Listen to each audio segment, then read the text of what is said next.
अच्छे लोगों के साथ हमेशा बुरा क्यों होता है? गीता में श्री कृष्ण ने दिया है अर्जुन को इसका जवाब। श्री कृष्ण ने अर्जुन को जवाब देते हुए समझाई है, ये बात लोगों को उनके कर्मों का फल हमेशा मिलता है। गीता सार। आपने महसूस किया होगा कि जो लोग अच्छे कर्म करते हैं वो परेशान रहते हैं, वहीं जो बुरे कर्म करते हैं वो खुशी से रह रहे होते हैं। अच्छे कर्म करने वाले परेशान होते हैं कि आखिर उन्हें इतनी परीक्षा क्यों देनी पड़ रही है, जबकि जो अधर्म की राह में हैं वो खुश हैं और जिंदगी का लुत्फ उठा रहे हैं। अगर आपके मन में भी ये सवाल आया है तो आज हम आपको इसका जवाब देंगे। ये जवाब वो है जो भगवत गीता में लिखा है और श्री कृष्ण ने अर्जुन को दिया था। भगवत गीता में वर्णित कथा के अनुसार जब भी अर्जुन के मन में कोई दुविधा होती थी तो वो श्री कृष्ण के पास पहुंच जाते थे। एक बार की बात है, अर्जुन ने भगवान श्री कृष्ण के समीप आकर कहा कि वो दुविधा में हैं और इसका जवाब वो श्री कृष्ण से चाहते हैं। श्री कृष्ण ने पूछा कि क्या सवाल है?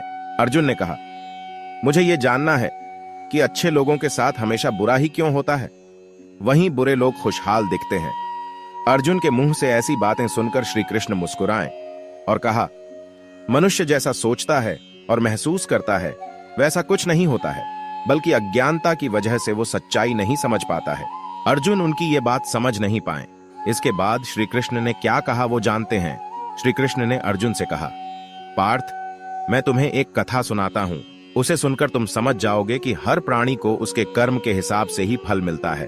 प्रकृति हर किसी को अपनी राह चुनने का मौका देती है।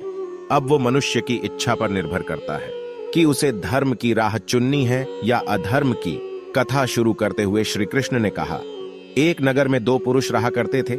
एक पुरुष व्यापारी था जिसके जीवन में धर्म की बहुत महत्ता थी।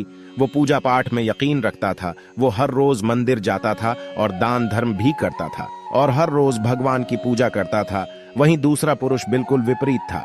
वो हर रोज मंदिर तो जाता था लेकिन पूजा करने नहीं, बल्कि मंदिर के बाहर से जूते चप्पल चुराने। उसे दान और धर्म से कोई लेना देना नहीं था। समय बीतता गया और एक दिन बहुत जोर की बारिश हो रही थी। इस वजह से मंदिर में पुजारी के अलावा कोई नहीं था। ये बात जब दूसरे पुरुष को पता चली तो उसने कहा कि ये सही मौका है मंदिर का धन चुराने का। पंडित से नजर बचाकर उसने मंदिर का सारा धन चुरा लिया। उसी समय धर्म कर्म में विश्वास रखने वाला व्यक्ति भी मंदिर पहुंचा। दुर्भाग्य से मंदिर के पुजारी ने उसे ही चोर समझ लिया और चिल्लाने लगे। वहां लोग एकत्र हो गए और उसे बहुत मारा। किसी तरह वो बचते बचाते वहां से निकला तो दुर्भाग्य ने उसका साथ वहां भी नहीं छोड़ा। मंदिर के बाहर वो एक गाड़ी से टकरा गया और घायल हो गया। फिर वो व्यापारी लंगड़ाते हुए घर जाने लगा तो रास्ते में उसकी मुलाकात उस पुरुष से हुई जिसने मंदिर से धन चुराया था। उसने कहा, आज तो मेरी किस्मत चमक गई, एक साथ इतना सारा धन मिल गया। ये सब देखकर उसे बहुत बुरा लगा और उसने अपने घर से भगवान की सारी तस्वीरें निकाल दी।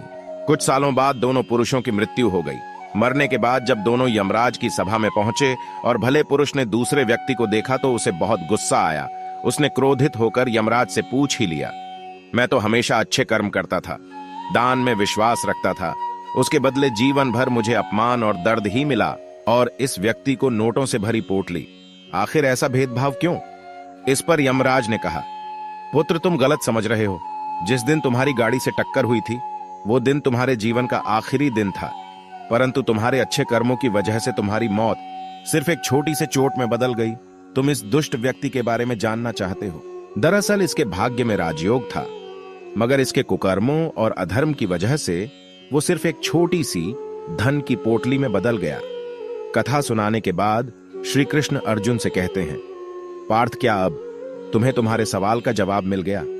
ऐसा सोचना कि भगवान तुम्हारे कर्मों को नजरअंदाज कर रहे हैं, ये बिल्कुल भी सत्य नहीं है।